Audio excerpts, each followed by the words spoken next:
안녕하세요. 할렐루야 교회 성도님 여러분, 날씨가 쌀쌀합니다. 감기 조심하시기 바랍니다. 오늘 아침에도 여러분 말씀으로 따뜻하게 은혜를 나누려고 합니다. 오늘 함께 나눌 말씀은 디모데전서 5장 5절에서 8절까지의 말씀입니다. 디모데전서 5장 5절에서 8절까지의 말씀 제가 봉독하여 올리도록 하겠습니다.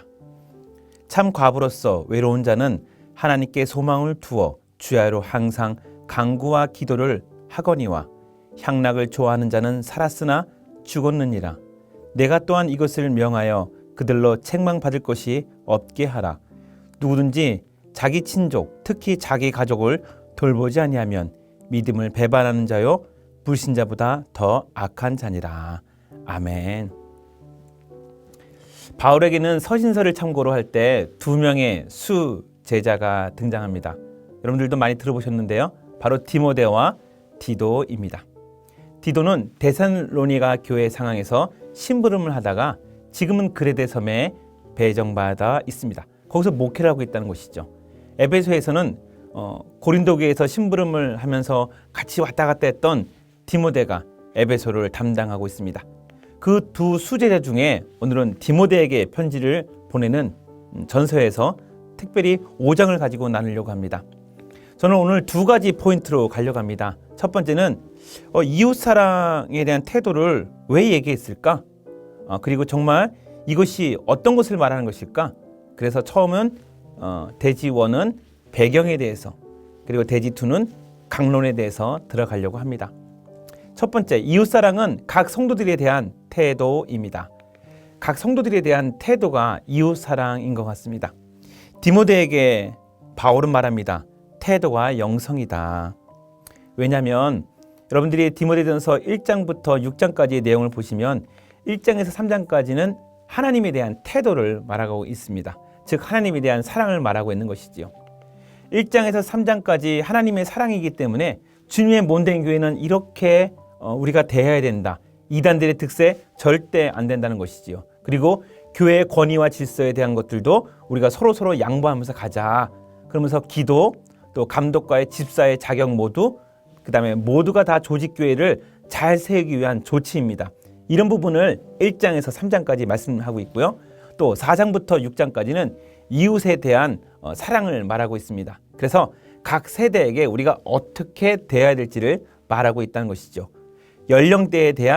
각 연령대에 대한 목회자의 태도를 다루고 있습니다.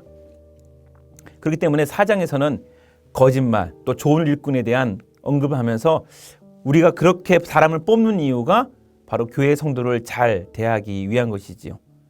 구약에서는 십계명, 또 예수님께서는 산상순을 통해서 하나님 사랑, 이웃 사랑을 했는데요. 우리가 이렇게 많은 좋은 설교를 들어도 목회 현장, 여러분들의 삶의 현장, 가정과 직장에서 하나님 사랑과 이웃 사랑이 펼쳐져야 됩니다. 5장은 바로 그런 이웃 사랑에 대한 구체적인 태도를 말하고 있는 것이지요.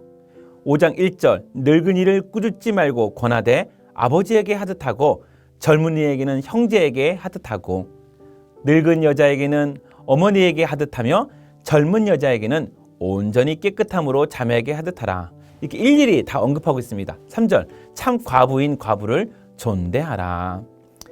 나이든 시니어에게, 그리고 젊은 MZ세대에게 대하는 것이 너무나 방법론에서 다릅니다. 지금도 많은 직장인들이 또 MZ세대가 들어오면은 거기에 대해서 어떻게 우리가 행동을 해야 될지를 공부할 정도입니다. MZ세대도 마찬가지인 것 같아요. 지금의 시니어 세대들에게 어떻게 대해야 될지를 알아가야 되는 과정이 필요한 것 같아요. 그런데 지금 에베소를 담당하고 있는 디모데에게는 바로 이런 부분이 숙제가 된 것 같습니다. 홀로 된 과부에 대한 경우도 다루고 있고, 그때나 지금이나 환경과 성향들이 많은 다른 것에 대해서 어떻게 대처해야 될지를 바울 사도가 사랑하는 디모데에게 편지를 쓰고 있는 것입니다. 이것이 목회 현장인 것 같아요. 네, 교회에서 어떤 공동체를 섬기는 것만 목회 현장이 아니라 각 가정과 직장에서 상대방에 대해서 어떻게 우리가 태도를 하느냐, 예수 믿지 않는 우리 직장인들에게, 예수 믿지 않는 친인척들에게 우리가 어떻게 대해야 되는지를 우리가 알아야 되는 것이죠. 그런 부분에서 더 구체적으로 한번 들어가 볼까요?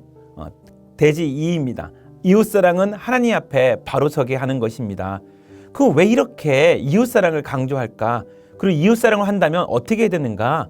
이웃사랑을 해야 되는 이유는 바로 우리가 남들보다 하나님을 더 알기 때문에 하나님께서는 이웃사랑을 하라고 합니다.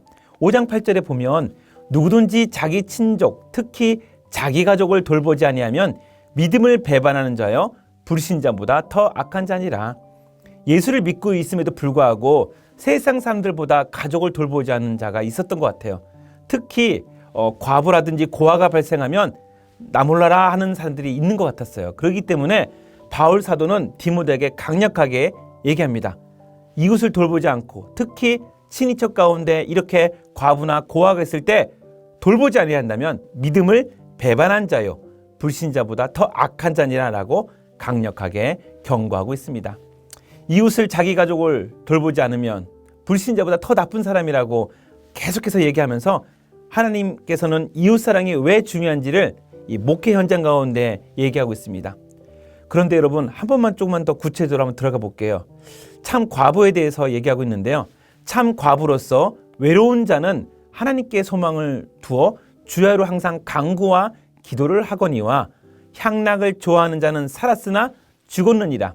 내가 또한 이것을 명하여 그들로 책망을 받을 것이 없게 하라. 그들로 하여금 책망을 받을 것이 없게 하라는 이유는 교회가 세상으로부터 질책을 받지 않게 하려고 하는 거예요. 아나필렘푸톤이라고 하는 어려운 말 제 썼나요? 네, 책망이라고 하는 히브리어입니다. 이 원어를 가만히 보니까 마치 손이 있으면 이렇게 붙잡지 않는 세상의 시기와 질투와 여러 가지 비방거리로 교회가 붙잡히지 않아야 돼요. 근데 믿는 자가 친척이 정말 자기네 그 가족 중에 어려운 사람이 있는데도 불구하고 도와주지 않는다면 세상이 어떻게 하나님 사랑을 볼 것이며 이웃 사랑을 따라하겠습니까? 책망받지 말게 해야 된다. 이런 책망이란 단어가 디도서에도 나와요. 제가 예수님의 수제자가 몇 명 있다고요? 디모데하고 디도 두 명이 있다고 했습니다. 디도서 1장 6절에서 9절에도 나와 있고요. 또 디도에게 이런 얘기를 하면서 또 디모데에게도 5장 7절과 6장 9절에서 계속해서 이 얘기를 언급하면서 수제자들에게 계속해서 책망이라는 단어에 대해서 말씀하고 있다는 것을 우리가 알아야 됩니다. 붙잡히지 않으면 그러면 우리에게 무슨 유익이 있습니까, 목사님? 붙잡히지 않으면 바로 하나님에게 나아갈 수가 있다는 거예요. 우리가 세상에 붙잡히지 않고 질책받지 않으면 복음을 가감없이 전할 수가 있다는 거죠. 근데 복음을 전할 때부터 세상 사람들이 너희는 너희 가족들 돌보지 않은데 우리에게 복음을 전하느냐? 이렇게 얘기하면 난처하잖아요. 전 인격적으로 이웃들과 우리가 만나려면 먼저 가족들이 자기의 이웃을 챙기고 하나님 사랑이 먼저 전제되어야 되고 그 다음에 전인격적으로 이웃에게 다가가야 된다는 것입니다. 여기서는 과부에 대한 예를 들었지만 모든 것들이 맞아요. 과부와 그 다음에 나그네와 또한 옆에 있는 이웃 사촌들에게 대하는 모든 것들이 바로 하나님 사랑과 이웃 사랑이 연결되듯이 하나님 대하듯이 예수 그리스도를 대하듯이 전 인격적으로 대하는 것이 중요합니다.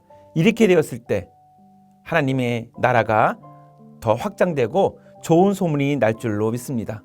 말씀을 정리하겠습니다. 이웃에 대한 태도가 영성입니다. 그것은 구약에 있는 십계명부터 예수님의 산상수훈까지 계속 이어오는 거고요. 이것을 어떻게 목회 현장에서 발생해야 되느냐? 그것은 바로 각 연령대마다 인격적으로 대해야 됩니다.